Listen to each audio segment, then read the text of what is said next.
Puji Tuhan, silakan duduk. Shalom. Karya Tuhan itu sempurna. Amin. Dan karya Tuhan itu bukan hanya berlaku satu kali, tapi karya Tuhan itu terus-menerus ada di dalam kehidupan kita, orang yang percaya. Tuhan, kita akan belajar akan kebenaran firman Tuhan.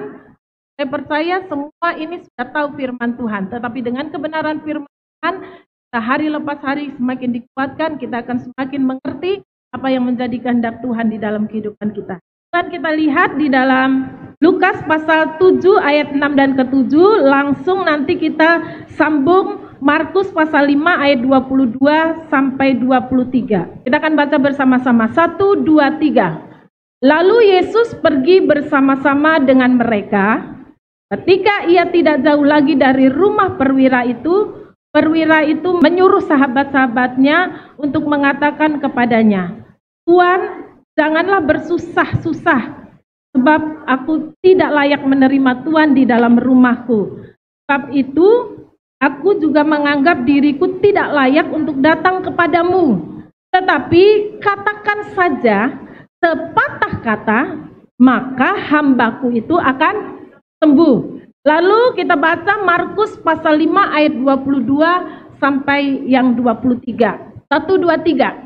Datanglah seorang kepala rumah ibadat yang bernama Yairus. Ketika ia melihat Yesus, tersungkurlah ia di depan kakinya dan memohon dengan sangat kepadanya, anakku perempuan sedang sakit, hampir mati. Datanglah kiranya dan letakkanlah tanganmu atasnya supaya ia selamat dan tetap hidup. Bapak Ibu Saudara sekalian yang dikasihi dalam Tuhan, pagi hari ini tema khotbahnya adalah cara pandang kita tentang Yesus itu mempengaruhi cara kita menerima darinya. Kita tahu bahwa kasih karunia itu adalah pemberian Allah. Dan kasih karunia itu tidak diberikan hanya kepada satu orang, tetapi ke semua orang kasih karunia itu diberikan. Nah, kasih karunia itu diberikan bukan sebagai satu hadiah. Kalau hadiah karena engkau layak, tetapi kasih karunia itu justru karena kita tidak layak menerima, tapi kita bisa menerima. Itu karena kebaikan Tuhan, karena kasih Tuhan, bukan karena apa dan karena apa. Nah, saudaraku yang dikasihi dalam Tuhan, kita tahu bahwa kita memiliki kasih karunia. Amin. Kita menerima kasih karunia. Masalahnya, nah ini masalahnya, kita kok sepertinya tidak penuh, padahal kasih karunia yang diberikan Tuhan kepada kita ketika dia memberi dirinya untuk mati di atas kayu salib dan dia selesaikan segala sesuatunya, dia berikan penuh. Ya, dia berikan penuh, bukan sebagian. Bukan sebagian. Ketika Allah memberikan dirinya, ketika Yesus diberikan, kan ada firman Tuhan begini, sedangkan anaknya, ya kan, yang terbaik loh ya, yang terbaik di surga diberikan kepada kita yaitu Yesus Kristus, apalagi, ya kan, yang lain-lainnya. Nah, itu termasuk kasih karunia juga diberikan Tuhan kepada kita. Jadi kita menerima kasih karunia itu karena kebaikan Tuhan, bukan karena saya begini, saya begitu, saya begini, saya begitu. Dan kasih karunia tidak memilih orang. Ya, kasih karunia itu diberikan kepada semua orang. Masalahnya saudara mau atau tidak? Diberikan kepada kita semua secara utuh, tidak separuh-separuh, ya kan? Tidak separuh-separuh. Jadi semua di seluruh aspek kehidupan kita itu ada kasih karunia. Semakin luas cara pandang kita, siapa itu Yesus, maka semakin banyak kita bisa mengambil manfaat, kita bisa mengambil keuntungan dari apa yang dia sudah sediakan. Cara pandang kita dulu. Nah, tahukah Bapak Ibu Saudara sekalian, cara pandang kita mau salah, mau benar tentang Yesus, kasih karunia itu tetap berlaku. Amin. Tuh, gak berani bilang amin.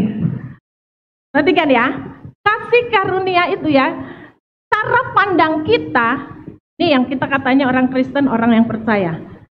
Mau salah, mau benar, kasih karunia tetap diberikan bagi kita. Amin. Karena apa? Cara pandang kita itu tidak mempengaruhi penerimaan Tuhan kepada kita.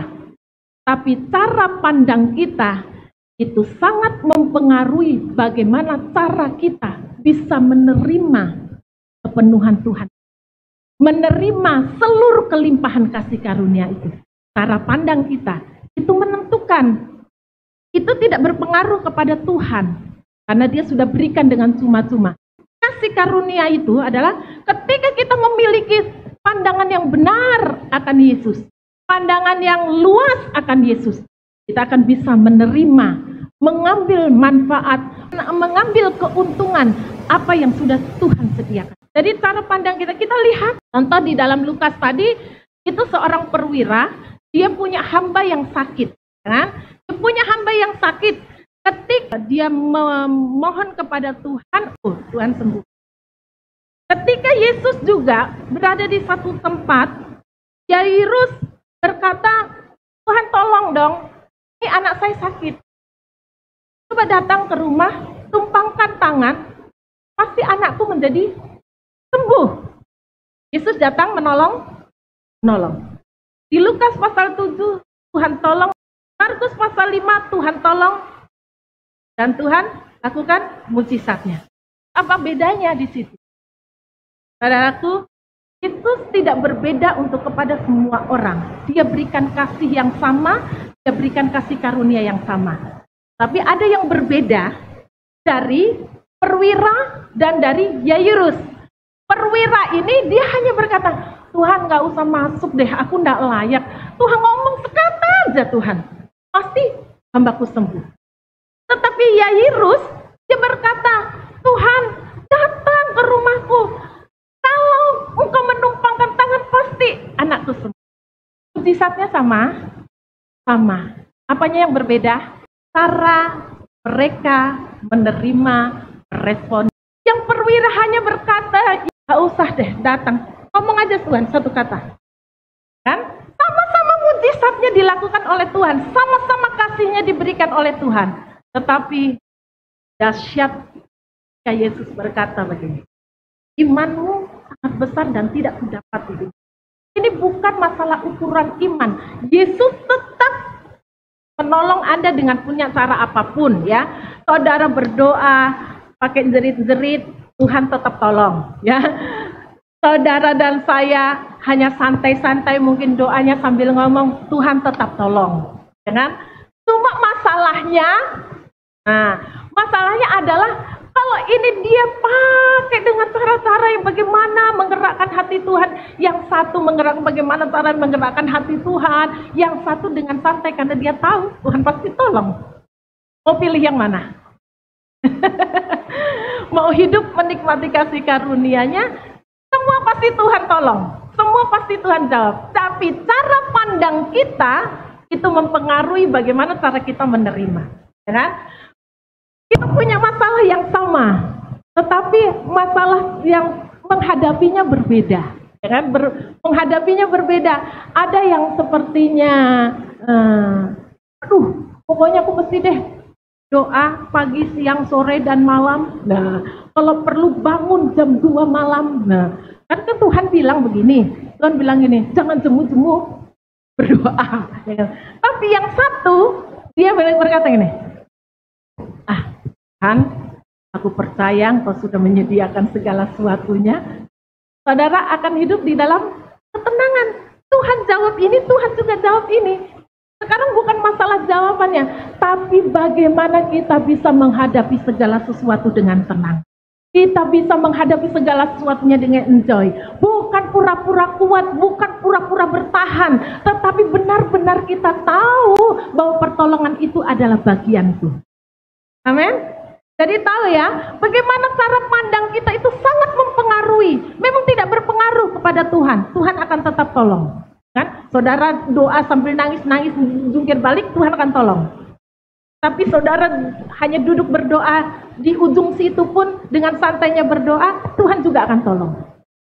Tetapi bedanya adalah bagaimana kita bisa berjalan di dalam ketenangan, berjalan di dalam restnya Tuhan, berjalan di dalam apa? Kita tahu kemampuan Tuhan. Amin. Nah, Bapak Ibu Saudara sekalian yang dikasihi oleh Tuhan, hal ini juga pernah terjadi di dalam kehidupan murid-muridnya. Ketika Yesus berkata, ketika Yesus ada didapati oleh murid-muridnya tidur di buritan, mereka mengalami badai yang begitu besar. Ya, saking mereka sudah tidak bisa menguasai itu badai, padahal mereka sekalipun mereka pelaut, mereka bilang, Yesus, tolong kami, masa sih Tuhan Yesus ini diam aja? Mungkin sering kali terjadi juga bagi kita. Tuhan, masa sih Tuhan tidak tahu nih, nah, aku ini udah tidak kuat Tuhan, tolong dong Tuhan, tolong Tuhan. Masa kok Tuhan mau uji aku kayak apa lagi supaya aku bisa melewati semua itu. Sekali lagi, cara pandang kita kepada Tuhan tidak mempengaruhi kasih Tuhan. Tuhan tetap sayang kepada kita. Tuhan tetap jawab doa-doa kita. Nah, Bapak Ibu yang dikasihi Tuhan, apakah kita benar-benar tahu siapa Yesus itu buat saya? Buat keluarga saya, buat pekerjaan saya, buat pelayanan saya, buat rumah tangga saya. Percayakah saudara bahwa Yesus itu tinggal diam?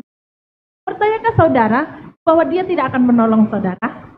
Hanya karena saudara merasa sampai sudah bertahun-tahun doa nggak dijawab-jawab. Pernahkah saudara merasa demikian? Mari pada pagi hari ini, Tuhan ingin kita memiliki pengertian yang tepat. Kita memiliki pewahyuan yang besar. Ya, kita bisa melihat Yesus itu bukan hanya di sisi sudut yang kecil gitu ya. Misalnya di sini ada apa ya? Misalnya contoh gini. Ketika ini saya bilang begini, ini ukurannya berapa? Bapak Ibu akan melihat ini kecil sekali ya kan? Tapi ketika Bapak Ibu akan melihat yang sebenarnya, sungguhnya amat besar. Kita melihat kadang-kadang bahwa kasih karunia itu hanya berlaku di satu hal yang, satu sisi. Kita tidak melihat kasih karunia itu ada di dalam setiap keadaan. Kasih karunia itu ada di dalam semua sisi. Tergantung bagaimana caranya kita melihat. Nah, sekarang poinnya adalah, terus bagaimana dong caranya? Saya juga kepingin ini menikmati kelimpahan kasih karunia, ya kan? Kalau Bapak Ibu Selby bisa mengalami, kenapa saya tidak? Katanya Tuhan tidak beda-bedakan. Kalau Pak Gembala dan Ibu Gembala boleh mengalami kelimpahan kasih karunia, kenapa tidak? Padahal katanya kasih Tuhan tetap sama, ya kan? Tetap sama. Terus kenapa dia bisa mengalami seperti itu, kami tidak bisa mengalami? Kita melihat bagaimana cara kita bisa memiliki cara pandang yang benar tentang Yesus. Roma pasal 10 ayat 7. Bagaimana agar kita bisa memiliki cara pandang yang benar tentang Yesus? Apa firman Tuhan berbunyi? Jadi, iman timbul dari pendengaran, dan pendengaran oleh firman Kristus. Bapak Ibu Saudara yang dikasihi oleh Tuhan, apa sih itu firman Kristus? Firman Kristus itu bukan firman yang disampaikan di gereja. Firman Kristus itu adalah firman yang berfokus kepada Kristus dan seluruh perbuatannya. Kalau kita mau jujur, apakah setiap minggu kita ke gereja yang kita dengar, apakah tentang Kristus? Atau tentang pembangunan? Atau tentang bagaimana melakukan sesuatu yang baik? Atau tentang Kristus? Puji Tuhan, di gereja di sini kami berkomitmen.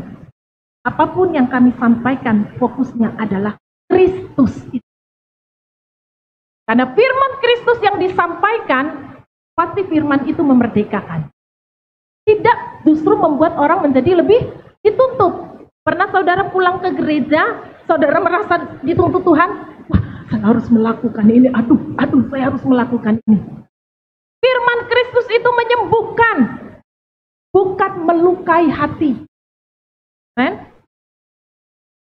Pernah Bapak Ibu merasa diserang di atas firman? Firman Kristus bukan itu. Firman Kristus yang fokusnya adalah Kristus, dia justru membalut setiap luka hati yang. Dia memerdekakan setiap orang yang terikat. Firman Kristus fokusnya adalah Kristus.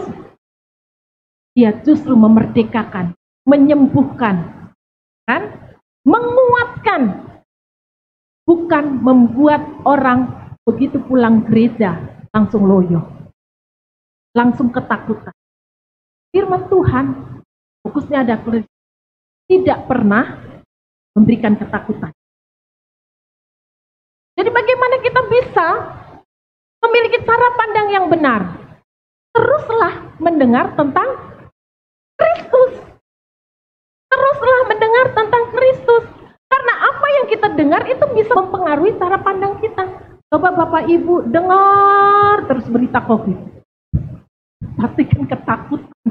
Kan? Dengar terus berita COVID. Saudara akan ketakutan.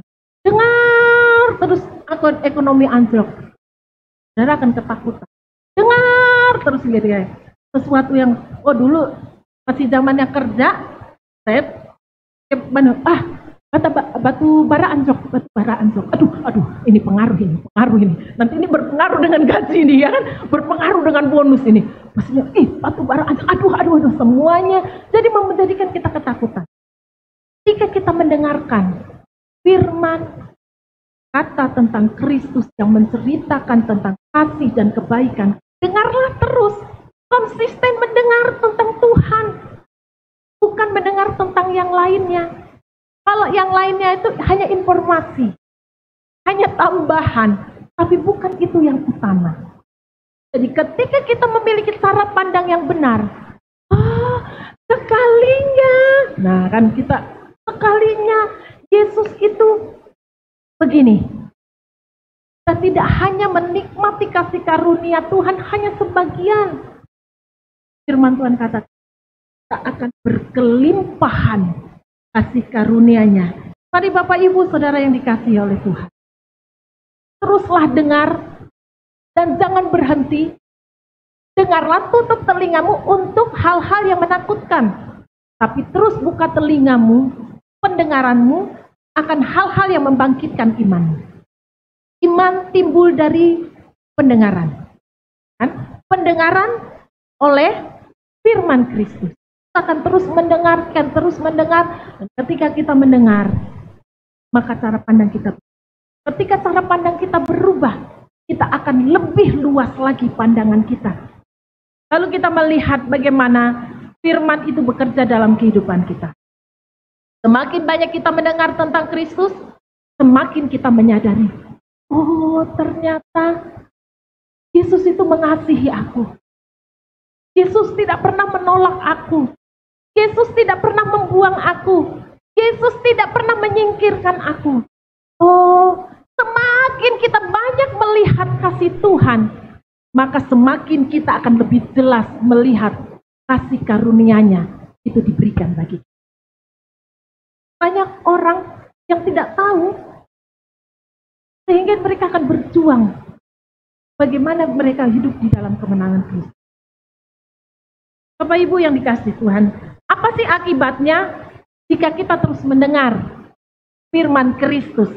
Apa sih dampaknya jika kita terus mendengar tentang Yesus, tentang kasih Yesus? Kok sepertinya santai sih, kok sepertinya pengajaran kasih karunia itu kok sepertinya meninabobakan? No, tidak meninabobakan. Justru jika engkau tahu siapa Yesus, engkau akan lepas dari. Justru ketika engkau tahu siapa Yesus, engkau tidak akan pernah hidup tertekan. Jadi apa dampaknya? Mari kita melihat 2 Petrus 3 ayat 18. Kita baca bersama-sama, 1, 2, 3. Tetapi bertumbuhlah dalam kasih karunia dan dalam pengenalan akan Tuhan dan Juru Selamat kita Yesus Kristus. Baginya kemuliaan sekarang dan selama-lamanya. Penting sekali kita bertumbuh di dalam kasih karunia. Bagaimana kita bisa bertumbuh? Yaitu terus dengar firman Kristus. Dengar, sehingga kita tahu apa yang harus kita lakukan. Sehingga kita tahu apa yang kita mesti kerjakan. Kita tahu, kita bertumbuh di dalam kasih karunia Tuhan. Artinya ada cara pandang yang lebih diperluas lagi. Kemarin tidak bisa melihat bahwa Yesus itu penyedia. Kita pikir pokoknya kita minta tolong Tuhan, pasti Tuhan tolong. Iya, Tuhan tolong. Tapi ketika saya bertumbuh dan saudara bertumbuh di dalam kasih karunia, nah, kasih karunia-Nya utuh, penuh, melimpah diberikan bagi kita, bukan sebagian. Ya, jadi itulah kita melihat pertumbuhan. Saudara dan saya semua dalam proses tidak langsung jadi begitu hidup dalam pengajaran kasih karunia langsung, mengerti kasih karunia, langsung semuanya rasanya enak-enak, enggak. Tetapi Tuhan tetap memperhatikan saudara, tetapi saudara dan saya juga memperhatikan pertumbuhan kita. Gak ada cara lain, terus dengar firman tentang Kristus. Dengan semua apa yang diperbuatnya, dengan semua apa yang sudah diselesaikannya. Masalahnya, tidak semua orang percaya bahwa semuanya sudah diselesaikan. Tuhan, dosaku sudah diselesaikan, tapi ini uangku belum terselesaikan. Sakitku belum terselesaikan. Tahukah Bapak Ibu Saudara sekalian, dalam pertumbuhan di dalam kasih karunia, kita akan tahu, semakin mengetahui kebenaran siapa Yesus itu bagi kita. Saya mau katakan, Tuhan ingin mengetahui bahwa kita ini diberi hak istimewa dan semuanya sudah disediakan. Masalahnya, kita seringkali nggak percaya. Ya kan? Kita seringkali nggak percaya. Tuhan ingin mengetahui karena tidak semua orang tahu bahwa itu semuanya sudah disediakan. Kemarin, saya pergi lewat jalan tol. Dulu, memang saya punya m-banking, ya kan? Tapi saya nggak tahu ketika saldo di kartu e-tol itu habis, ya kan saya harus beli dong. Saya harus beli entah di Indomaret, entah di konter-konter yang jual pulsanya e-tol. Karena satu kali kita kehabisan di dalam tol. Aduh, gimana nih, Bi? Gimana nih, Bi? Gimana, Bi? Saya sudah bingung. Oh, ada kok itu kantor darurat, maksudnya kantor di situ. Akhirnya menepilah kita di pinggir tol. Lalu Pak Selvi turun, harus beli di kantornya. Tapi kan perlu waktu lagi, dia harus turun, perlu waktu. Setelah saya mengerti bahwa e-banking ini pun tidak usah saya turun, tidak usah saya buang-buang waktu. Ketika saya kehabisan e-tol, tinggal kartu ditempelkan di HP saya. Muncullah saldo, tinggal saya isi. Nggak perlu repot-repot. Sama nggak tertolongnya? Sama. Tapi dia buang waktu beli. Saya tinggal duduk manis. Saya tinggal menikmati. Saya tidak berjuang untuk mendapatkan e-tol. Ya kan? Berapa banyak kita tidak mengetahui bahwa kasih karunia dan penyediaannya itu diberikan kepada kita. Sehingga kita terus menerus berusaha dan berjuang sedemikian untuk mendapatkan kemenangan. Padahal kemenangan itu pun sudah diselesaikan. Sudah diselesaikan Tuhan. Kemenangan. Saudara adalah umat pemenang. Ketika nyanyi, katakan kita lebih daripada pemenang. Tapi ketika duduk dengan firman ini, apa pergumulanku masih banyak, ya kan? Suamiku, anakku, pekerjaanku, dan segala pergumulanku masih banyak. Tulisnya enak ngomongnya, pemenang-pemenang. Lah, Tuhan bilang, sudah selesai Pak, Bu, sudah selesai. Selesainya di mana? Di atas kayu salib. Dia katakan selesai itu bukan cuma dosamu, selesai itu bahkan segala sakit penyakitmu. Dia katakan oleh bilur-bilur Yesus kami disembuhkan.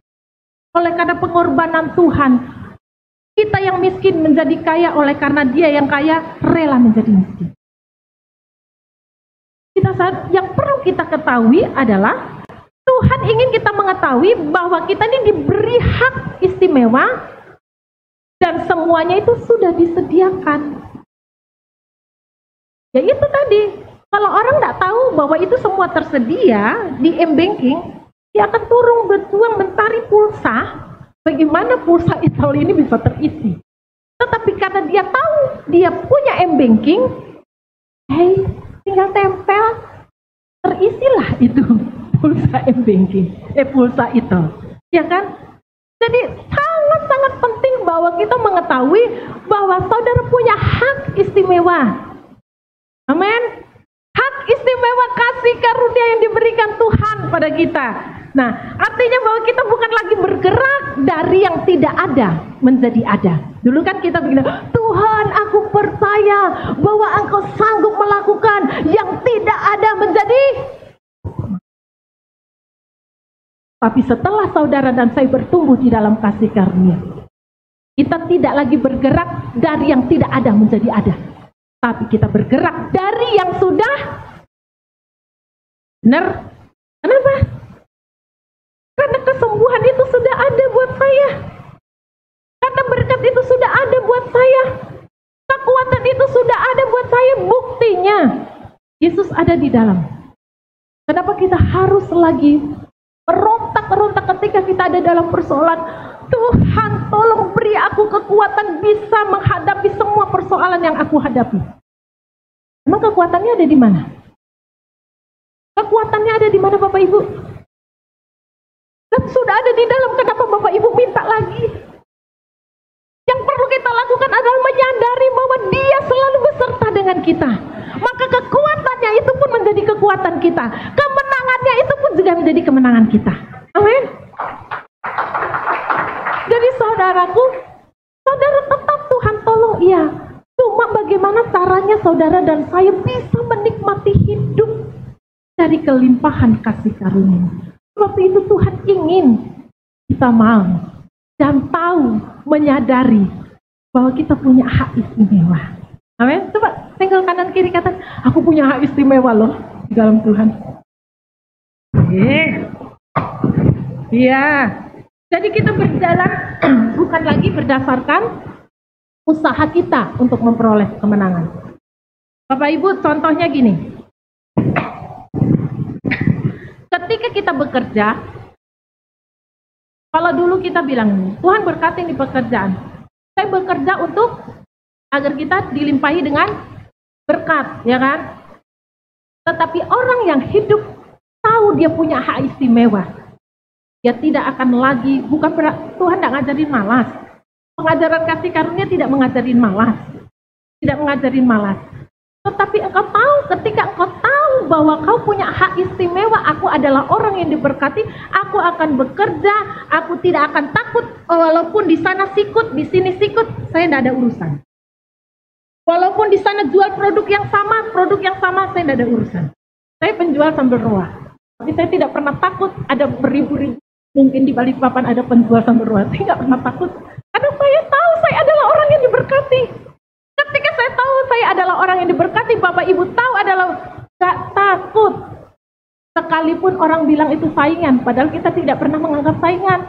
Orang yang merasa dirinya disaingi, dia nggak tahu siapa berkatnya. Percaya aja, berkat itu tidak pernah tertukar. Berkat itu tidak pernah tertukar. Kalau Allah katakan dialah berkatmu, maka engkau berkatnya. Jadi nggak pernah takut. Bu, sana jual sambal, santai aja. Sana jual sambal, santai aja. Sana jual kalapur, santai aja. Karena orang akan tahu rasa yang saya buat. Dan orang juga akan tahu. Dan saya sendiri pribadi akan tahu.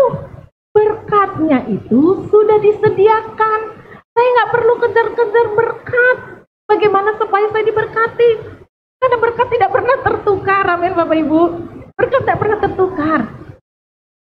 Jadi santai ketika kita tahu saya punya hak istimewa sebagai orang yang diberkati. Amin. Itu satu contoh. Jadi ketika kita bekerja bukan lagi untuk mengejar berkat. Nah, kita tahu saya bekerja karena berkat saya itu sudah ada. Jadi saya akan lakukan sebaik mungkin. Kan? Lakukan sebaik mungkin. Kalau Tuhan ingin kita mengetahui bahwa dari perlakuan yang istimewa itu sebenarnya kita tidak layak terima. Sehingga apa? Tidak ada alasan saudara bermegah, sekarang saya diberkati. Tahu nggak Bapak Ibu? Karena apa? Karena saya begini. Akhirnya jadi satu kebanggaan. Padahal itu semua karena kasih karunia Tuhan. Itu semua berkat kemurahan Tuhan. Dan ketika Bapak Ibu, Saudara dan saya sadar bahwa itu kemurahan Tuhan, tentu kesaksian kita akan berbeda. Bukan lagi karena saya begini, begitu. Semua karena anugerah. Nggak ada lagi bilang istilah sombong rohani dia. Sepertinya, ya kan? Banyaknya gitu, sombong rohani. Nggak ada sombong rohani. Sombong ya sombong, rohani ya rohani, ya kan? Sombong itu bukan rohani. Ya, walaupun dibungkus dalam lingkungan yang sepertinya rohani, dibungkus dalam kesaksian yang sepertinya rohani. Sombong is sombong, sombong bukan rohani. Amen. Nah, jadi Bapak Ibu, kita tahu bahwa itu semua karena anugerah Tuhan.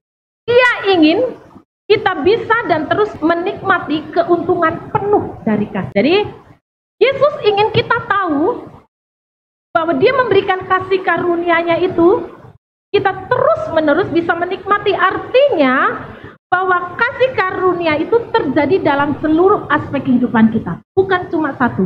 Kalau Bapak Ibu dan saya percaya dan tahu Yesus itu adalah penyembuh, harusnya Bapak Ibu dan saya juga percaya bahwa dia penyedia bagi kita. Harusnya kita juga percaya bahwa dia jalan keluar bagi kita. Harusnya kita juga percaya bahwa dia penolong kita yang sungguh amat terbukti. Tuhan berikan itu penuh, melimpah, tidak kurang, dan tidak tergantung kita, tetapi tergantung kasihnya. Terus bagaimana caranya kita bisa menikmati?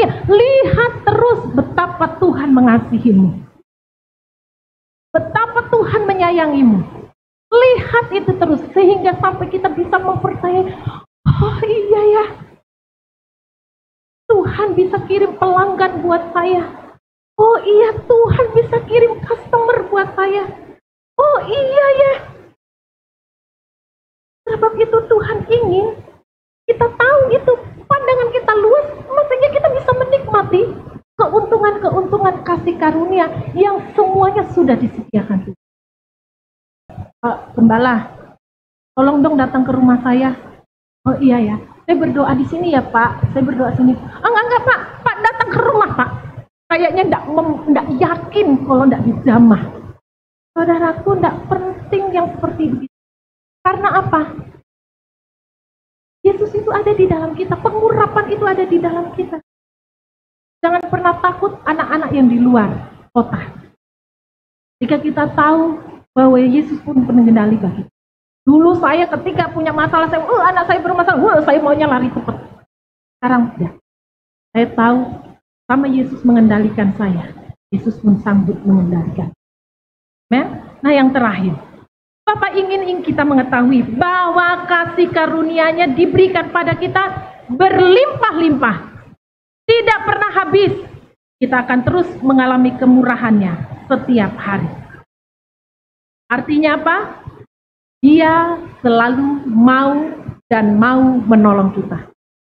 Masalahnya seringkali kita tidak percaya, kita pikir begini. Kalau yang ini butuh kasih karunia, yang ini tidak betul.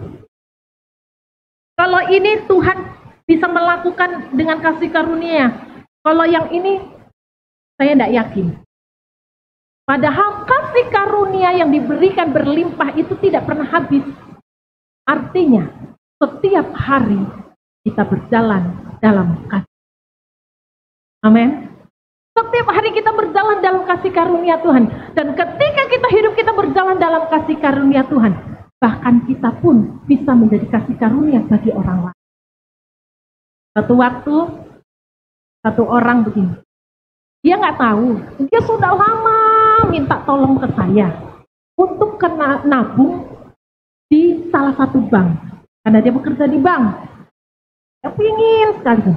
Tapi saya tuh enggak ada keinginan. Saya bilang, oh ya nanti gitu ya. Saya bilang nanti. Saya nggak tahu juga kalau ternyata dia udah putus asa ini kemarin. Pun maukah?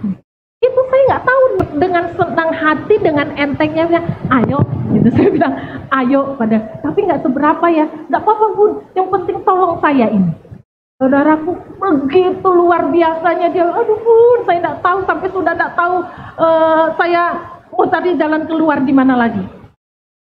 Saudaraku, ketika engkau hidup di dalam kasih karunia-Nya, tanpa engkau sadari, engkau pun bisa menjadi kasih karunia bagi orang. Kehidupan kita pun bisa menjadi kasih karunia. Sebab itu, inti dari keseluruhannya. Kabar baik pada hari ini. Yesus yang adalah sang kasih karunia itu sudah ada di dalam kita. Nah, engkau tidak akan kekurangan jalan keluar. Engkau tidak akan kekurangan apapun yang engkau butuhkan. Damai sejahtera, sukacita, kekuatan, kemenangan. Sehingga engkau berkata, aku punya kekuatan. Kekuatanku Kristus. Bukan lagi Yesus yang memberikan kekuatan kepadaku. Tetapi Yesuslah kekuatan. Nah, dia tidak kemana-mana. Amin Bapak Ibu. Mari pada pagi hari ini. Milikilah cara pandang yang luas. Cara pandang yang benar. Siapa itu Kristus bagimu? Sehingga engkau akan terus bisa menerima kelimpahan kasih karunia-Nya. Dan engkau akan berjalan dengan tenang di dalam situasi dan kondisi apapun. Tuhan Yesus memberkati.